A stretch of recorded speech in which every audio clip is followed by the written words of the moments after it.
எல்லாருக்குமே இருக்கிற ரொம்ப பெரிய கவலை என்ன? எல்லாருமே டெக்னாலஜியை நோக்கி ஓடிட்டே இருக்கும். இந்த ஃபோன், ஆர்டிஃபிஷியல் இன்டெலிஜென்ஸ், எல்லாமே சாட் ஜிபிடி, நம்ம என்னெல்லாம் இன்னைக்கு நம்ம குழந்தைங்க பயன்படுத்துகிறாங்களோ அது பின்னாடியே நம்மளே அறியாமல் ஓடிக்கிட்டே இருக்கும்.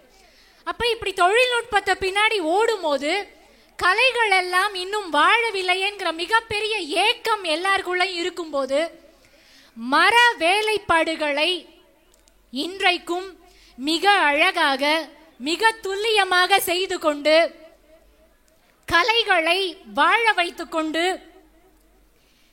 சென்ட்ரல் கவர்மெண்ட் ஆஃப் இந்தியாவோட புவிசார் குறியீடு, GI டேக்னு சொல்லுவோம், அந்த புவிசார் குறியீடை சமீபத்தில் பெற்ற தன்னுடைய மர வேலைக்காக பெற்ற மாவட்டம் இந்த கள்ளக்குறிச்சி மாவட்டம். அப்ப மரத்தை செதுக்கும் பணியோடு இந்த புத்தக திருவிழாவிலே நீங்கள் அழகாக மனதையும் செதுக்குகிறீர்கள் என்பது எனக்கு ரொம்ப மகிழ்ச்சியா இருக்கு. உங்கள் எல்லோருக்கும் என்னுடைய வாழ்த்துக்களும் வணக்கங்களும். இப்ப தொகுப்புரையிலேயே சொன்னாங்க, நம்ம வாழ்நாள் முழுக்க நிறைய கொட்டேஷன்ஸ் கேட்டுக்கிட்டே இருப்போம், கரெக்டா? புத்தகம் தொடர்ந்து படித்தால் அது ஆயுதம், புரட்டி பார்த்தால் வெறும் காகிதம், ஆனால் தொடர்ந்து படித்தால் ஆயுதம். அதே மாதிரி தொகுப்புரையில் சொன்னாங்க, நீங்கள் மேலிருந்து கீழாக படித்தால் உங்கள் வாழ்க்கை கீழிருந்து மேலாக போகும், புத்தகங்களை நீங்கள் புரட்டினால் உங்கள் வாழ்க்கையே புரட்டி பார்க்கும் அப்படின்னு நிறைய கொட்டேஷன்ஸ் நம்ம வாழ்க்கை முழுக்க படிச்சுட்டே இருக்கோம். ஆனா இது எல்லாமே உண்மையா அப்படிங்கிற மிகப்பெரிய கேள்வி சென்ற தலைமுறைக்கு இருக்கோ இல்லையோ அடுத்த தலைமுறைக்கு ரொம்ப நிச்சயமா இருக்கு. இங்க இருக்கிற எல்லா சின்ன பிள்ளைங்களுமே ஒத்துப்பாங்க. ஏன்னா புத்தகம் வாசிக்கணும்னு எல்லாரும் மேடையில சொல்றோம், எல்லாரும் நிறைய எழுதுறோம், ஆனா அதை இன்னைக்கும் வாசிக்கணுமா அப்படிங்கிற மிகப்பெரிய கேள்வி எல்லாருடைய மனசுலையும் முக்கியமா அடுத்த தலைமுறையோட மனசுல இருக்கு. இதுக்கு ஒரு சின்ன உதாரணம் தான். சுமார் 100 ஆண்டுகளுக்கு முன்னால், இப்ப என்ன 2025, இதுல இருந்து ஒரு 100 ஆண்டுக்கு முன்னால் சமையல் அறையிலேயே முடங்கி கிடந்த ஒரு பெண்ணால் சட்டமன்ற உறுப்பினர் ஆக முடியுமா? 5ஆம் வகுப்பு வரை மட்டுமே படித்த ஒரு பெண்ணால் காந்தியோடும் பாரதியோடும் கைகோர்க்க முடியுமா? பெண்கள் தனிச்சையாக முடிவெடுக்க தெரியாத ஒரு சூழலில், ஏன்னா 100 ஆண்டுகளுக்கு முன்னால் அல்ல, பெண்கள் தனிச்சையாக முடிவெடுக்க தெரியாத ஒரு சூழல்ல தனி ஒரு பெண்ணாக ஒரு மாநாடை நடத்த முடியுமா? இத்தனை முடியுமா என்ற கேள்விகளுக்கெல்லாம் முடியும் என்று முடித்து காட்டியவர் நம் எல்லோருக்கும் நன்கு தெரிந்த அஞ்சலை அம்மாள். இப்ப அஞ்சலை அம்மாள அவங்க புத்தகம் வாசிப்பை தாண்டி இன்னைக்கும் அவங்கள ஏன் நம்ம நினைவு கூர்ந்து பார்க்கணும்னா அதுக்கு ஒரு ரொம்ப முக்கியமான காரணம் இருக்கு. அந்த காரணத்தை நான் நிறைவா சொல்றேன். ஆனா அஞ்சலை அம்மாளை பத்தி நம்ம ஏன் இவ்வளோ பெரிய விஷயமா நம்ம பார்க்கணும்? ஏன்னா அந்த காலத்துல பெண்களுக்கு பெருசா கல்வி கிடையாது, பெண்கள் படிக்கல. 5வது வரைக்கும் அந்த வீட்டு வாசல்ல தொடக்க பள்ளி இருக்கும்ல, அங்கதான் படிச்சாங்க. ஆனா இன்னைக்கு இந்த நாட்டையே புரட்டி பார்க்கக்கூடிய ஒரு தனித்துவம் வாய்ந்த ஒரு பெண்ணாக இன்னைக்கு அஞ்சலை அம்மாள் இருக்காங்கன்னா அதுக்கு என்ன காரணம்? அதையும் அவங்க காந்தியோட உப்பு சத்தியாகிரகத்துல ஈடுபட்டு அவங்க ஜெயிலுக்கு போனப்ப அவங்க 9 மாத நிறை மாத கர்ப்பிணியா இருந்தாங்க. யோசிச்சு பாருங்க, நிறை மாத கர்ப்பிணியாக ஜெயில அஞ்சலை அம்மாள் இருந்தாங்க. ஆனா அவங்களுக்கு அந்த டெலிவரி டேட் வந்துருச்சு, வந்தோடனே குழந்தை பிறக்க வேண்டிய அந்த தேதி வந்தோடனே ஜெயில இருந்து ரிலீஸ் பண்ணிட்டாங்க. வெளியில போய் குழந்தை பிறந்துருச்சு. 15 நாள் குழந்தை பிறந்து அந்த பச்சிளம் குழந்தை 15 நாளே நிரம்பி அந்த குழந்தையோடு திரும்ப ஜெயிலுக்கு வந்தாங்க. ஏன்னா அவங்களுக்கு ஜெயில் கால அந்த தண்டனை முடிகிறதுக்கு இன்னும் 2 மாதங்கள் மீதம் இருந்தது. அதனால 9 மாதம் உள்ள இருந்து வெளியில போய் குழந்தைய பெற்று திரும்ப உள்ள வந்து அந்த மீதம் இருந்த 2 மாத கால தண்டனையை அனுபவித்தார்கள் அஞ்சலை அம்மாள். இப்ப அன்னைக்கு பெண்கள் எல்லாம் சமையல் அறைக்குள்ள இருந்த காலத்துல இந்த பெண்ணுக்கு எப்படி இப்படி ஒரு தைரியம் வந்தது அப்படின்னா அந்த கேள்விகளுக்கெல்லாம் ஆன ஒரே ஒரு பதில் அவர்களுக்கு இருந்த வாசிப்பு. ஏன்னா அடம் பிடித்து புத்தகம் வாங்கி படிப்பாங்க. ஆங்கிலேயர்கள் நீங்க படிக்க கூடாதுன்னு பத்திரிகைக்கு தடை விதிச்சாங்க. அதையும் தாண்டி அவங்க வாசிச்சுக்கிட்டே இருந்தாங்க. இப்படி அவர்கள் வாசித்ததால் மட்டுமே தன்னுடைய வாழ்க்கையை, இந்திய வரலாற்றை மாற்றி காட்டி இருக்கிறார்கள் என்றால் வாசிப்பு நம்மளை எந்த உயரத்துக்கு கூட்டிட்டு போகும்னு நம்ம யோசிச்சு பார்க்கணும். சரி, அந்த அஞ்சலை அம்மாள 100 வருஷத்துக்கு முன்னாடி இருக்கிற அந்த அஞ்சலை அம்மாள இன்னைக்கு ஏன் நம்ம யோசிச்சு பார்க்கணும் அப்படின்னா, இதே நாள் பிப்ரவரி 20ஆம் தேதி 1961 அஞ்சலை அம்மாவுடைய மறைவு நாள். அப்ப ஒரு 64 வருஷத்துக்கு முன்னாடி ஒரு பெண்ணால, பெண் சுதந்திரமே இல்லாத ஒரு காலகட்டத்தில், பெண் கல்வியே இல்லாத ஒரு காலகட்டத்தில் ஒரு பெண்ணால் வாழ்ந்திருக்க முடிகிறது, வாசிப்பதால் மட்டுமே வாழ முடிந்தது என்றால், இன்னைக்கு 2025 நம்ம வாசிச்சா நம்மளால என்னெல்லாம் பண்ண முடியும்னு கொஞ்சம் யோசிச்சு பாருங்க. இப்ப அஞ்சலை அம்மாள் மட்டும் இல்ல, நம்ம எல்லாரும் இங்க இருக்கிற அந்த ஸ்கூல் குழந்தைங்க கிட்ட எல்லாம் கணித மேதை அப்படின்னு கேட்டா எல்லாரும் டக்குன்னு யார சொல்லுவோம்? ராமானுஜர். ரொம்ப மகிழ்ச்சியா இருக்கு. சில கூட்டங்கள்ல இருக்கை முழுக்க நிறைஞ்சிருக்கும். ஏதாவது கேட்டோம்னா யாருமே பதில் பேச மாட்டாங்க. நாங்களே கேள்வி கேட்டுப்போம், நாங்களே பதில் சொல்லிப்போம். அதுக்கு நாங்க தயாரா தான் வருவோம். ஆனா கணித மேதை அப்படின்னோடனே அத்தனை குரல்கள் எனக்கு ராமானுஜர் என்று கேட்கிறது. அதனால ரொம்ப சந்தோஷமா இருக்கு உண்மையாவே கள்ளக்குறிச்சியில பேசுறதுக்கு. இப்ப ராமானுஜர் கணித மேதை அப்படின்னு நம்ம எல்லாருக்குமே தெரியும். ஆனா ராமானுஜர் கணித மேதைனா அவர் எப்படி கணித மேதையானார்? நம்ம நாட்டுல ரொம்ப பெரிய படிப்பு PhD பண்ணாரா? மேக்ஸ்ல ஆராய்ச்சி பண்ணி அவர் பெரிய பெரிய பட்டம் வாங்கினாரா நம்ம நாட்டுல? இப்ப ராமானுஜர் எப்படி கணித மேதை ஆனார் அப்படின்னா, அவர் சின்ன வயசுல இருக்கும் போது ரொம்ப வறுமை, அவர் வீட்டுல சாப்பாட்டுக்கு கூட வழி இல்லை. ராமானுஜர் பள்ளி பருவத்தில் இருக்கும் போது காலையில அம்மா சாப்பாடு போடுங்கம்மான்னு வாசல்ல நின்று உட்கார்ந்து கேட்டுட்டு இருப்பார். அம்மா வீட்டுல அரிசி இல்லப்பா, நீ பள்ளிக்கூடத்துக்கு போயிட்டு வா, சாயந்தரமா சோறாக்கி வைக்கிறேன்னு சொல்லுவாங்க. அந்த வறுமையில தான் ராமானுஜர் பள்ளிக்கு போய் படிக்கிறார். ஆனாலும் அந்த கணக்காசிரியர் ஏதாவது ஒரு கணக்க அந்த கரும்பலகையில அவங்க போட ஆரம்பிச்சா அது வருதோ இல்லையோ அதை முயற்சி பண்ணி பார்த்துட்டே இருப்பார். அப்ப ராமானுஜருக்கு அந்த கணிதத்தின் மீது உள்ள ஆர்வம் ஆரம்பத்துல இருந்தே இருந்தது. அதனால அவர் தொடக்க பள்ளி முடிச்சு, பள்ளி படிப்பை முடிச்சு ஒரு கல்லூரியில சேர்றார். என்ன படிப்பு சேர்ந்தார் அப்படின்னா ஃபினான்ஷியல் அக்கவுண்டிங். ஃபினான்ஷியல் அக்கவுண்டிங்னா மேக்ஸ் தெரிஞ்சா பத்தாதா? மிக உயரிய இடத்துல போயிடலாம்ல. ஆனா என்ன ஒரு ஆச்சரியம்னா, ஃபினான்ஷியல் அக்கவுண்டிங் டிகிரியை ராமானுஜர் வாங்கல, நம்ம நாட்டில் தமிழ்நாட்டில் வாங்கல. ஏன்னா ஃபினான்ஷியல் அக்கவுண்டிங்ல எல்லா பாடமும் இருக்கும். ஃபினான்ஷியல் அக்கவுண்டிங்ல இருக்கிற கணக்கு பாடத்துல ராமானுஜர் 100க்கு 100 வாங்கிட்டார். ஆனா அதுல ஆங்கில பாடம் இருக்கு. இன்னைக்கும் எல்லா கலை கல்லூரிகள்லையுமே ஆங்கிலம்ங்கிறது ஒரு கம்பல்சரி சப்ஜெக்ட் தான். அப்ப ராமானுஜர் 3 முறை இந்த ஆங்கில பாடத்தை தேர்வு எழுதிக்கிட்டே இருக்காரு. ஆனா தேர்ச்சி பெறவே இல்லை. கடைசியில என்னாச்சு? அவருக்கு ஃபினான்ஷியல் அக்கவுண்டிங் டிகிரி கொடுத்தாங்களா? எதுவுமே கொடுக்கல. ஏன்னா ஒரு பாடத்துல ஃபெயில் ஆயாச்சுல, எப்படி டிகிரி கிடைக்கும்? அதனால அவர் கணக்குல 100க்கு 100 வாங்கி இருந்தாலும் அவருக்கு அந்த டிகிரி கிடைக்கல. அவர் டிகிரி இல்லாம தான் அவரை அனுப்பிச்சுட்டாங்க. இப்ப 12வது மட்டும் தான் முடிச்சிருக்கிறாரு. கணித அறிவு எக்கச்சக்கமா இருக்கு, ஆனா ஒரு டிகிரி இல்லை. அப்ப எப்படி நம்ம நாட்டுல வேலை கிடைக்கும்? அதனால சென்னையில இருக்கிற துறைமுகத்துல ஒரு கடைநிலை ஊழியரா, ஒரு கிளர்க்கா வேலைக்கு சேர்றார்.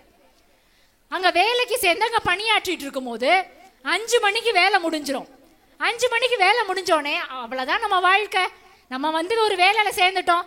வயிற்றுக்கு என்ன, ரொம்ப வறுமையான ஒரு குடும்பத்துல இருந்து வந்தவர், 3 வேளை சாப்பிடுறதுக்கு காசு இருக்கு அப்படிங்கிறதுக்காக அவருடைய வாழ்க்கையை அவர் அதோட முடிச்சுக்கணும்னு நினைக்கல. ஆனா படிக்கிறதுக்கு காசு இல்லை. படிச்சாலும் எல்லா பாடத்திலையும் தேர்ச்சி பெற்றாதான் டிகிரி கிடைக்கும்.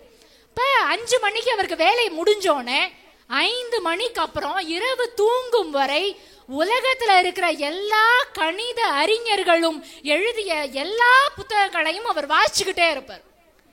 ஒரு நாள் தவறாம தினம் தினம் வாசிப்பார். அப்படி ஒரு நாள் அவர் வாசிக்கும் போதுதான் G.H. ஹார்டி, கேம்பிரிட்ஜ், லண்டன்ல இருக்கிற கேம்பிரிட்ஜ் பல்கலைக்கழகத்துல இருக்கிற G.H. ஹார்டிங்கிறவர் பத்திரிகையில ஒரு கணித புதிர் போடுறார். அவர் அந்த கணித புதிரை போட்டுட்டு உலகத்துல இருக்கிற எந்த அறிஞர்கள் வேணாலும் இதுக்கு பதில் எழுதி அனுப்பலாம்னு சொல்லிடுறாங்க. இந்த பத்திரிகை வாசிப்பு பழக்கம் அவருக்கு எப்போதுமே இருக்கிறது ராமானுஜருக்கு. அதனால அந்த பத்திரிகையில அந்த புதிரை பார்த்தோன்னே ராமானுஜர் அது ரொம்ப ஆர்வமா அதுக்கு 2 நாள் முயற்சி பண்ணி அதுக்கான விடையை எழுதி திரும்ப அனுப்புறார்.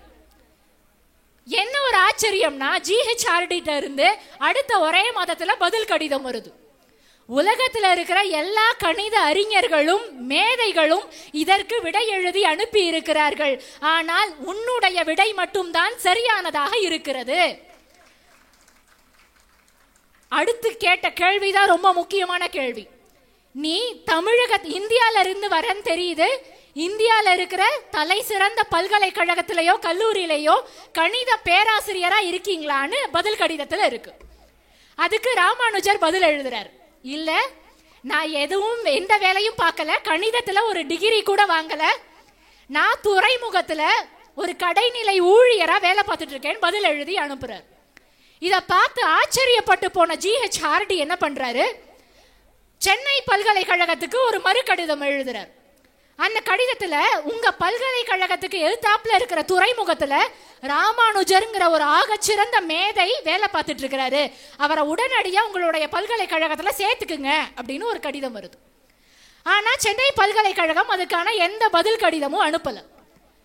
நொந்து போன GHRD என்ன பண்றாரு, அவருடைய நண்பரை அனுப்பி ராமானுஜரை அவரே கேம்பிரிட்ஜ் பல்கலைக்கழகத்துக்கு கூட்டிட்டு போறார். இப்ப ராமானுஜர் கேம்பிரிட்ஜ் பல்கலைக்கழகத்துக்கு போயாச்சு. ஆனா ஆங்கில பாடத்துல அந்த பரீட்சையில கூட பாஸ் பண்ண தெரியாது ராமானுஜருக்கு. இப்ப லண்டன்ல இருக்கிற கேம்பிரிட்ஜ் பல்கலைக்கழகத்துல படிக்கணும். எப்படி முடியும்? அதுவும் அவர் கட்டையா குட்டையா ஒரு குடுமி போட்டுட்டு. யோசிச்சு பாருங்க, அந்த காலத்துல பிரிட்டன்ல லண்டன்ல நம்மளை அடிமைப்படுத்திய ஆங்கிலேயர்கள், அந்த நாட்டுல இந்தியால இருந்து வந்த ஒரு மனிதர் எப்படி மதிப்பாங்க? ஆங்கிலம் சுத்தமா தெரியாது. ஆனா அந்த நாட்டில் இருக்கிற அந்த கேம்பிரிட்ஜ் பல்கலைக்கழகத்தில் இருக்கிற எல்லா அறிஞர்களும் இவருடைய கணித அறிவை புரிந்து கொண்டு, நீ பரீட்சை எழுதலைனாலும் பரவாயில்லப்பா, உனக்கு நாங்கள் ஹானரரி டிகிரி தரோம்னு அவருக்கு டிகிரி கொடுத்துட்றாங்க. யோசிச்சு பாருங்க, தமிழ்நாட்டில் ஆங்கிலம் தெரியாத ஒருத்தருக்கு ஃபினான்ஷியல் அக்கவுண்டிங் டிகிரி கிடைக்கல, ஆனா ஆங்கிலத்தையே தாய்மொழியாக கொண்ட கேம்பிரிட்ஜ் பல்கலைக்கழகத்தில் அவருக்கு டிகிரி கிடைக்குது. ஏன்னா அவருடைய கணித அறிவை அவர்கள் புரிந்து கொண்டார்கள். இதுக்கப்புறம் தான் GHRDயோட உதவியோடையும் கேம்பிரிட்ஜ் பல்கலைக்கழகத்தோட உதவியோடையும் அவர் அதுக்கப்புறம் அடுத்தடுத்து நம்ம இன்னைக்கு எல்லாருக்கும் தெரிந்த எல்லா ஃபார்முலாஸ் எல்லா அந்த கண்டுபிடிப்புகள் எல்லாமே ராமானுஜர் அதற்கப்புறம் செய்ததுதான். இப்ப இந்த விஷயத்தை நம்ம ஏன் இன்னைக்கு நம்ம யோசிக்கணும், ஏன் இன்னைக்கு அதை சிந்திக்கணும் அப்படின்னா, ராமானுஜர் ஒரு துறைமுகத்துல வேலைக்கு போயிட்டார். போனதுக்கு அப்புறம் நம்மளுடைய வாழ்க்கை அவ்வளவுதானே, முடிஞ்சு போச்சே அப்படின்னு அந்த 5 மணிக்கு வீட்டுக்கு வந்து சாப்பிட்டு தூங்கி இருந்தாருன்னு வச்சுக்கோங்களேன். இன்னைக்கு இருக்கிற மாதிரி டெக்னாலஜி இருந்திருந்தா ரீல்ஸும் ஷார்ட்ஸும் பார்த்துட்டு தூங்கி இருந்தாருன்னு வச்சுக்கோங்களேன், அவர் இன்னைக்கு உலகம் அறிந்த ஒரு கணித மேதையாக மாறி இருக்க முடியுமா? அப்ப நம்மளுடைய வாழ்க்கையில எப்ப வாழ்க்கை நின்று போனாலும் சரி, ஏன்னா இன்னைக்கு நிறைய பேருக்கு வேலை போகுது, பரீட்சையில பிள்ளைங்க ஃபெயில் ஆகுறாங்க, ஆனா அதுக்கப்புறம் நம்ம வாழ்க்கை இதோட முடிஞ்சு போச்சு, நம்ம கணக்கு பாடத்துல ஃபெயில் ஆயிட்டோம், ஆங்கில பாடத்துல ஃபெயில் ஆயிட்டோம், நம்மள வேலையை விட்டு தூக்கிட்டாங்க, நம்ம எதுக்குமே லாயக்கில்ல, நம்மள அறிவாளி இல்லைன்னு ஒருத்தவங்க சொல்லிட்டாங்கன்னு மனம் உடைஞ்சு எத்தனை பிள்ளைங்க இன்னைக்கு போறாங்க. அப்ப ஒருத்தர் நம்மள அறிவாளி இல்லைன்னு சொல்லிட்டாலும் வாசிப்பு பழக்கம் மட்டும் இருந்துருச்சுன்னு வச்சுக்கோங்களேன், விடிய விடிய எல்லா புத்தகங்களையும் வாசித்து கொண்டே இருந்தால் உங்களை யாரும் அறிவாளி என்று அவர்கள் சொல்ல தேவையில்லை, இந்த உலகமே சேர்ந்து உங்களை கொண்டாடும். புத்தகம் வாசிக்கிறதுனால நம்ம வாழ்க்கையே மாறி போயிடும் தெரியுமா? ஏன்னா யார் என்ன சொல்லட்டும், உங்களுக்கு நீங்கள் அறிவாளி என்ற நம்பிக்கை உங்களுக்கு வரும். 4 பேர் இருந்து உங்களை ரெகக்னைஸ் பண்ணணும், உங்களை சொல்லணும்னு அடையாளப்படுத்தணும்னு அவசியமே இல்லை. இப்ப இந்த ராமானுஜர் எப்படி இன்றைக்கு உலகம் அறிந்த ஒரு மேதையாக இந்திய நாட்டையே உலக அரங்கில் தலைநிமிர செய்தார் என்றால் அதற்கெல்லாம் இருந்த ஒரே காரணம் அவருக்கு இருந்த கணித அறிவுன்னு நான் சொல்ல மாட்டேன், அவருக்கு இருந்த வாசிப்பு பழக்கம் தான். ஏன்னா அவர் யோசிச்சு பாருங்க, வாசிக்காம மட்டும் இருந்திருந்தா அவர் அத்தனை கணித புத்தகங்களை வாசிச்சிருப்பாரா? இல்ல கணித புத்தகங்களை வாசிச்சதுக்கு அப்புறமா அவர் அந்த GHRD அனுப்பின கணித புதிரை பார்த்திருப்பாரா? இது எதுவுமே நடந்திருக்காது. நம்ம நாட்டில் முகம் தெரியாத பல மனிதர்களை, அவர்களுடைய வாழ்க்கையை நம்ம வாசிச்சாலே நம்மளால கண்டறிய முடியும். நம்ம எல்லாருக்குமே தெரிஞ்ச ஒரு விஷயம்தான் தேவதாசி ஒழிப்பு சட்டம். இந்த சட்டத்தை பத்தி எல்லாருமே கேள்விப்பட்டிருப்போம். இந்த சட்டத்தை கொண்டு வந்தது யாரு? நீங்க எல்லாரும் போன கேள்விக்கு கரெக்டா பதில் சொன்னீங்கிற நம்பிக்கையில நான் கேட்கிறேன். ரொம்ப சந்தோஷமா இருக்கியா? அவங்களுடைய பேர்லாம் இன்றைக்கும் உங்களால் நினைவு கூற முடிகிறது என்றால் உண்மையாவே கள்ளக்குறிச்சி மாவட்டத்துக்கு ரொம்ப பெரிய பாராட்டுக்கள். ஏன்னா இதுக்கு அவ்வளோ சுலபமாலாம் ராமானுஜரை கூட எல்லாரும் சொல்லிடுவாங்க. முத்துலட்சுமி ரெட்டியுடைய பேரெல்லாம் இன்றைக்கு, அதுவும் அந்த ஆன்சர் பண்ணதுல இளைய தலைமுறை பிள்ளைகள்லாம் இருக்காங்க. இப்போ டாக்டர் முத்துலட்சுமி ரெட்டி தான் இந்த சட்டத்தை கொண்டு வந்தாங்க. இது நம்ம எல்லாருக்கும் தெரிஞ்ச ஒரு விஷயம். ஆனால் டாக்டர் முத்துலட்சுமி ரெட்டிக்கு முன்னாடி ஒருத்தர் இருந்திருக்காங்க. இப்போ இவங்களை பற்றி நான் எப்படி தெரிஞ்சுக்கிட்டேன் அப்படின்னா, ஒரு புத்தக கண்காட்சியில் ஒரு புத்தகத்தை பார்த்தேன் நான். ஏமி கார்மைக்கேல் அம்மையார் அப்படிங்கிற ஒரு புத்தகம். யார் எழுதுனா? திலகவதி பால் அப்படிங்கிறவங்க எழுதின புத்தகம். புத்தகத்தோட பேரு ஏமி கார்மைக்கேல் அம்மையார். ஏமி கார்மைக்கேல் அப்படிங்கிறது ஒரு நம்ம நாட்டுக்கு ஒரு அறிமுகம் இல்லாத ஒரு பேர். கண்டிப்பா இந்திய நாட்டு பிரஜையா இருக்க முடியாது. ஆனா அதுக்கு பின்னாடி அம்மையார் அப்படிங்கிற பேரு சேர்த்து இருந்தது. எனக்கு அந்த வார்த்தையை பார்த்தோன்னே ஏமி கார்மைக்கேல் இல்ல மிஸ் ஏமி கார்மைக்கேல்லாம் அந்த புத்தகத்தை நம்ம வாங்கியிருக்க மாட்டோம். ஆனா ஏமி கார்மைக்கேல் அம்மையார் அப்படின்னு ஒரு புத்தகத்துக்கு தலைப்பு வைக்கிறாங்கன்னா எனக்கு ரொம்ப ஆச்சரியமா இருந்தது. ஏன்னா நம்ம யார அம்மையார்னு சொல்லுவோம்? காரைக்கால் அம்மையார் சொல்லுவோம். ஏன்னா சிவனே அம்மையே என்று அழைத்தார், அதனால காரைக்கால் அம்மையார். இப்ப அம்மையாருங்கிற பெயர் நம்ம தமிழகத்துல ரொம்ப புனிதமான, ரொம்ப மனசுக்கு நெருக்கமான ஒரு வார்த்தை. அந்த வார்த்தையை கொண்டு போய் ஏமி கார்மைக்கேல் அப்படிங்கிற ஏதோ ஒரு பரிச்சயம் இல்லாத ஒரு பேரோட இணைத்து வைத்திருக்கிறார்களே அப்படின்னு அந்த புத்தகத்தை நான் வாங்கினேன். ரொம்ப ஆச்சரியப்பட்டு போனேன் இந்த புத்தகத்தை நான் வாசிச்சோன்னே. ஏன்னா ஏமி கார்மைக்கேல் அப்படிங்கிறவங்க ஒரு மிஷினரியா நம்ம எல்லாருக்குமே தெரியும். வேற நாட்டில இருந்து நம்ம நாட்டுக்கு அன்றைக்கு அவர்களுடைய மதத்தை பரப்ப வந்தவர்கள். இப்போ அயர்லாந்துல இருந்து வந்த இந்த அம்மா நம்ம தமிழ்நாட்டுக்கு மதம் பரப்ப வந்தவர்கள். ஆனா அப்ப இருந்த இந்த தேவதாசி முறையை பார்த்து, இந்த கோவில்கள் எல்லாம் இளம் பெண்களுடைய வாழ்க்கை இப்படி சூறையாடப்படுகிறதே அப்படிங்கிற அதை வருத்தப்பட்டு இந்த ஏமி கார்மைக்கேல் அம்மையார் அதற்கு போராட்டத்தை துவங்கி இருக்கிறார்கள். அத்தனை புத்தகங்கள் எழுதி இருக்கிறார்கள். அவங்க முதல்ல அந்த தேவதாசி ஒழிப்பு சட்டத்தில இருந்து வெளியில வந்த பெண்ணினுடைய பெயர், அந்த குழந்தையுடைய பெயர் லக்ஷ்மி. அந்த லக்ஷ்மியை முதலில் இந்த அமைப்பிலிருந்து வெளியே காப்பாற்றி கொன்ற பெருமை யாரை சேரும் என்றால் அது ஏமி கார்மைக்கேலை தான் சேரும். இப்ப ஏமி கார்மைக்கேலுக்கு அப்புறம் தான் மூவலூர் ராமாமிர்தம், டாக்டர் முத்துலட்சுமி ரெட்டி, இப்படி அடுத்தடுத்து அறிஞர்கள், அடுத்தடுத்து உள்ள நபர்கள் இந்த சட்டத்தை கையில் எடுத்து நிறைவேற்றி இருக்கிறார். அது ரொம்ப கடினமான விஷயம் தான். அதை சட்டமா கொண்டு வரது ரொம்ப கடினமான விஷயம்.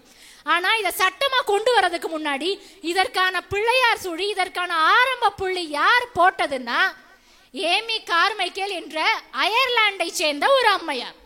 இன்றைக்கும் திருநெல்வேலி பக்கத்துல இருக்கிற தோனாவூர்னு ஒரு ஊர், டோனாவூர் ஐக்கியம் என்ற பெயரிலே இன்றைக்கும் அங்கே இந்த மாதிரி கைவிடப்பட்ட குழந்தைகள், அவர்களுக்கான படிப்பு செலவு, மருத்துவ செலவு, அவர்களுக்கான வாழ்க்கை, இப்படி எல்லாராலும் கைவிடப்பட்ட குழந்தைகளை அந்த தோனாவூர் ஐக்கியம் என்ற அமைப்பு ஒரு அழகிய கிராமமாக ஒன்றிணைந்து இன்றைக்கும் ஏமி கார்மைக்கேலின் பெயரால் நிறைவேற்றி கொண்டிருக்கிறது என்றால் இந்த விஷயத்தை நாம் வாசிப்பின் மூலமாகத்தான் அறிய முடியும்.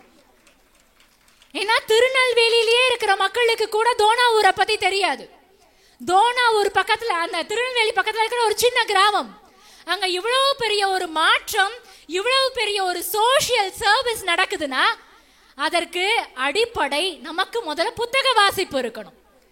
ஏன்னா அப்பதான் இன்றைக்கு, ஏன்னா எப்பவுமே இந்த மீடியா இதெல்லாம் பாத்தீங்கன்னா சில நபர்களை மட்டும்தான் வெளிச்சம் போட்டு காட்டும். ஆனா உண்மையாவே இதன் பின்னாடி இருந்த நபர்கள் யாருன்னு நாமே வெளிச்சத்தை தேடி நடக்க வேண்டும் என்றால் நமக்கு வாசிப்பு பழக்கம் இருக்க வேண்டும். இப்ப அதே மாதிரி இன்னொருத்தர் நம்ம சொல்லணும்னா கருப்பர்களுக்கு எதிரான போராட்டம் செஞ்சது யாரு? மார்ட்டின் லூதர் கிங் சொல்லுவோம், நெல்சன் மண்டேலா சொல்லுவோம். ஆனா இவர்களுக்கெல்லாம் முன்னாடி யார் இருந்தா அப்படின்னா அதற்கும் ஒரு அம்மையார் இருந்திருக்கிறார்கள். அந்த அம்மையாருடைய பெயர் பீச்சர்ஸ். அமெரிக்கா நாட்டில் அந்த அம்மையார் எல்லா அந்த மாதிரி கருப்பர்களுக்கு வந்து அடிமையா வச்சிருந்திருக்காங்க. என்ன பண்றதுன்னே தெரியல அந்த அம்மாக்கு. அந்த அம்மா ரொம்ப பெரிய ஒரு புரட்சிகரமான பெண்மணிலாம் இல்லை, ஒரு மதகுருவோட பொண்ணு. அந்த அம்மாவோட பேர் பீச்சர்ஸ். மதகுருவோட பொண்ணா அந்த அம்மா வளர்ந்து வராங்க. அந்த மதம் போதிக்கிற ஒரு பள்ளி தான் அவங்க அப்பா வச்சிருக்கிறாங்க. அப்போ எந்த அளவு பின்தங்கிய ஒரு அந்த நம்ம ட்ரெடிஷ்னல் கல்ச்சுரல்னா சொல்லுவோம்ல, பண்பாட்டு சார்ந்த ஒரு குடும்பம். ஆனால் அந்த நேரத்தில் சட்டம் எப்படி இருந்ததுன்னா, அமெரிக்கா நாட்டில் இருந்து யாராவது ஒருத்தர் தப்பிச்சு போறாங்கன்னு வச்சுக்கோங்களேன், கருப்பர்கள் யாராவது இங்கே நான் அடிமைப்பட்டு கிடக்கக்கூடாதுன்னு தப்பிச்சு போறாங்கன்னா அப்போ சட்டம் எப்படி இருந்தது தெரியுமா? இப்போ தப்பிச்சு ஒருத்தர் ஏஷியாவுக்கு வராங்கன்னு வச்சுக்கோங்களேன், ஆசிய கண்டத்துக்கு வராங்கன்னா ஆசியாவில் இருக்கிற அந்த நாட்டோட தலைவர் அந்த கருப்பரை பிடிச்சி திருப்பி அமெரிக்காலே கொடுக்கணும். அதுதான் உலகம் முழுக்க இருந்த சட்டம். அப்ப கருப்பர்கள் அமெரிக்கால இருந்து தப்பிச்சு எங்க போனாலும் சரி, அவர்கள் அந்த நாட்டின் தலைவர்களால் பிடித்து திரும்ப அமெரிக்காவுக்கே அனுப்பப்படுவார்கள். இப்ப இப்படி ஒரு கடுமையான கருப்பர்களுக்கு எதிரான ஒரு சட்டம் இருக்கிற ஒரு காலம். அப்ப ஒரு அம்மா ஒரு சின்ன குழந்தை, பச்சிளம் குழந்தைய கையில தூக்கிட்டு, ஒரு கருப்பு இனத்தை சார்ந்த ஒரு அம்மா அந்த குழந்தைய தூக்கிட்டு ஓடி வராங்க. ஓடி வரும்போது பின்னாடி அந்த குழந்தைய விரட்டிக்கிட்டே அந்த குழந்தைய பறிக்கிறதுக்காக ஒருத்தர் வரார். அந்த குழந்தைய நான் காசு கொடுத்து அடிமையா வாங்கிக்கிறேங்கிறதுக்காக வர்றாங்க. ஒரு வெள்ளையர்கள் கூட்டம் துரத்திட்டு வராங்க. அப்ப அந்த அமெரிக்கால இருக்கிற அந்த நாட்டுடைய அந்த கிளைமேட்டுக்கு அங்க இருக்கிற ஆறுகள் எல்லாம் உறைஞ்சு போயிருக்கும். அப்ப ஐஸ் கட்டியா உறைஞ்சு போயிருக்கு. இந்த தாய்மை உணர்வுல அந்த அம்மா என்ன பண்றாங்கன்னா, கொஞ்சம் கூட யோசிக்காம அந்த ஐஸ் கட்டி மேல அப்படியே நடந்து ஏறி ஓடி அந்த ஆறை கடந்து அந்த பக்கமா போயிடுறாங்க. இங்க இருக்கிற வெள்ளையர்களுக்கு அதை கடக்கிறதுனோ அப்படிங்கிற தோணலை. ஏன்னா அந்த அம்மாக்கு இருந்தது தாய்மை உணர்வு, அதனால அந்த அம்மா கடந்து போயிட்டாங்க. இப்ப அந்த பக்கம் இருந்ததுதான் பீச்சர்ஸ்ங்கிற அம்மா. இதை பார்த்துட்டே இருந்த அந்த அம்மையார் அந்த அம்மாவை கூப்பிட்டு, என்னம்மா என்னாச்சு அப்படின்னோடனே, இந்த மாதிரி என் குழந்தைய பறிக்கிறதுக்காக அவங்க ஓடி வராங்க அப்படின்னோடனே இந்த அம்மாவுக்கு ரொம்ப மனசு அப்படின்னு உடஞ்சு போச்சு. பீச்சர்ஸுக்கு மனசு உடஞ்சு போச்சு. அப்போ அவங்க என்ன செய்யறதுன்னே தெரியல. அவங்க என்ன பண்றாங்கன்னா, ஏன்னா அப்போ பெருசா வந்து நம்ம வார்த்தைகளால நம்ம புரட்சி செய்ய முடியாது.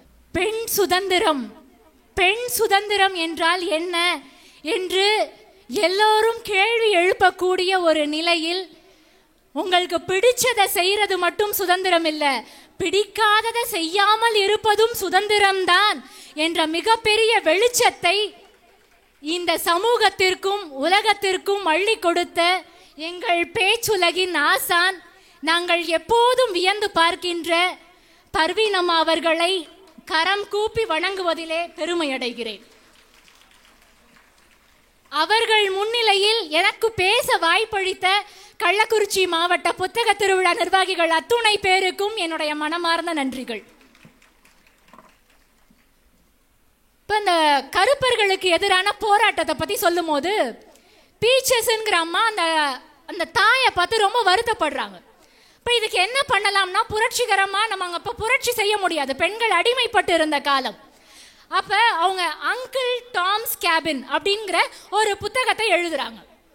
அந்த புத்தகத்துல இங்க நடக்கிற கொடுமைகள் எல்லாத்தையும் எழுதுறாங்க. ஒரே நாள்ல அன்றைக்கு இருந்த காலகட்டத்தில் கருப்பர்கள் அடிமைப்பட்டு இருந்த காலத்துல, அந்த அடிமைத்தனம் கொண்டாடப்பட்டு இருந்த காலத்துல இந்த புத்தகம் ஒரே நாள்ல 5000 புத்தகங்கள் விற்பனையானது. ஒரே வருஷத்துல 3 லட்சம் புத்தகங்கள் விற்பனையாயிருக்கு. என்ன ஒரு ஆச்சரியம்னா, ஒரு வருஷம் முழுக்க பேப்பர் தயாரிச்சிருப்பாங்கல்ல, அந்த அச்சகங்கள் அந்த ஒரு வருஷம் முழுக்க தயாரிச்ச அத்துணை தாள்களும் இந்த புத்தகம் வெளியிடுவதற்காக மட்டுமே பயன்பட்டு இருக்கிறது. இந்த புத்தகம் கருப்பர்கள் கையில, வெள்ளையர்கள் கையில, எல்லார் கையிலையும் இருந்தது.